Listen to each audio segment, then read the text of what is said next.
Hunting is a tradition that demands respect for the land, for the animals, and for the gear you carry into the field. Whether you're stalking whitetail in thick timber or glassing elk on a ridge line, the caliber you choose isn't just a number stamped on the barrel, it's a decision that can make or break the hunt. But let's be honest, some people out there make really questionable choices. And we're not talking about beginners learning the ropes, we're talking about folks who show up to hunt deer with something better suited for a war zone, or who try to take down a bear with a glorified pellet gun. Yeah, it gets that bad. So today, we're diving into the worst of the worst. The cartridges that are either totally overkill, laughably underpowered, or just flat out ridiculous for hunting. This isn't just about being inefficient, some of these picks are dangerous, unethical, and make the rest of us look bad. If you've ever looked at someone's rifle at camp and thought, "Are you serious?" This one's for you. These are 5 calibers only idiots choose for hunting, and by the end of this video, you'll know exactly what not to bring into the woods. Number 5. .458 Winchester Magnum. The .458 Winchester Magnum was designed in the 1950s to give hunters a powerful, affordable option for taking down dangerous game in Africa. It packs a serious punch, launching a massive 500-grain bullet at around 2,100 feet per second. That kind of power is no joke, it's more than enough to stop a charging Cape buffalo or elephant in their tracks. But here's the thing, unless you're hunting big game on safari, the .458 Win Mag is total overkill. In North America, there's almost no practical reason to use this caliber. It's wildly excessive for deer, elk, or even moose. The recoil is brutal, the rifles are heavy, and ammo isn't exactly cheap or easy to find. Worst of all, using a cartridge this powerful for medium-sized game can destroy way too much meat a waste by any hunter's standards. Some people bring out the .458 for bragging rights or because they think bigger automatically means better. But in most real-world hunting situations, it's just the wrong tool for the job. Unless you're headed to Africa for a serious big game hunt, leave the .458 Win Mag at home. Your shoulder and your meat freezer will thank you. Number 4. 6mm Remington.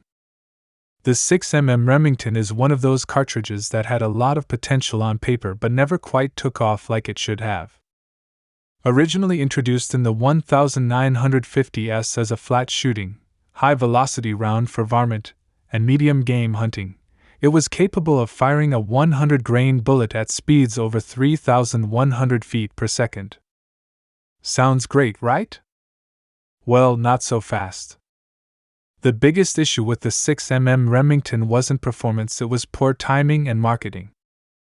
It got overshadowed by the .243 Winchester, which hit the market around the same time but had the backing of Winchester's popular rifles.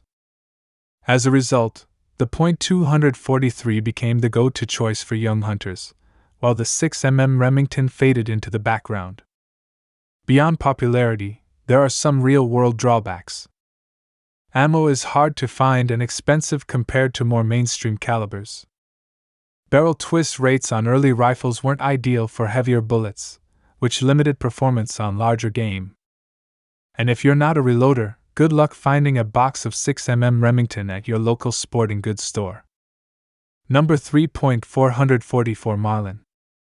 The .444 Marlin was introduced in the mid-1960s as a powerhouse lever-action cartridge, aimed at hunters who wanted big bore performance without stepping into the punishing recoil of rounds like the .4570. On paper, it delivered throwing a 240 to 300 grain bullet with plenty of energy for deer, bear, and even moose at close ranges. But in reality, the .444 Marlin lives in a weird middle ground where it's not the best at anything. Its biggest flaw? Limited range and bullet selection. The .444 is accurate enough out to about 150 yards, but after that, its trajectory drops fast. It also struggles with heavier, modern projectiles, especially compared to the far more versatile .4570 Government, which has seen a massive resurgence thanks to better ammo options and modern rifle builds. Add to that the fact that .444 Marlin ammo isn't exactly sitting on shelves anymore, and you've got a cartridge that's become more of a nostalgic oddball than a practical hunting choice. Sure, it'll do the job especially in thick woods or brush, but for the average hunter, there are simply better, more flexible calibers available today. Number 2. .300 Remington Ultra Magnum, RUM. The .300 Remington Ultra Magnum, RUM, is one of those cartridges that sounds impressive, and it is, on paper. It's one of the fastest .30 caliber rounds available, capable of pushing a 180-grain bullet at blistering speeds over 3,200 feet per second. That kind of velocity translates to flat trajectories and massive energy at long distances.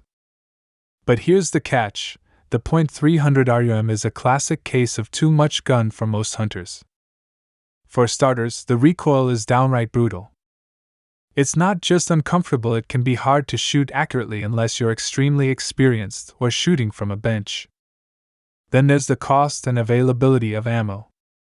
It's expensive, hard to find, and burns through barrels at an alarming rate. Unless you're a dedicated long-range shooter who handloads, it's just not practical.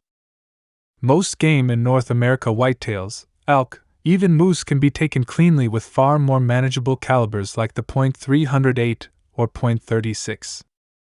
The .300 RUM shines in very specific, long-range, open country hunts, but for everyday use, it's overkill. You don't need a rocket launcher to kill a deer. And unless you enjoy punishment, there are better options out there. Number 1. .223 Remington. The .223 Remington is one of the most popular rifle cartridges in the U.S., thanks to its use in AR-15 platforms and its affordability. It's lightweight, low recoil, and incredibly fun to shoot, which makes it great for plinking, varmint control, and target practice. But when it comes to big game hunting, especially for deer or anything larger, the .223 starts to show its limits. Yes, it can be used for deer in some states where it's legal, and with the right bullet placement, it will do the job. But that doesn't mean it's the best choice. The .223 was designed as a military round, lightweight, high velocity, and effective within a certain range, not as a reliable hunting cartridge for ethically taking down bigger game. Its small bullet size means limited energy and penetration, especially if the shot isn't perfect. For coyotes, foxes, and other small predators, the .223 is excellent. But for hunting animals that deserve a quick, clean kill, stepping up to a more capable caliber like the .243, 270, or .308 is just a smarter, more ethical move.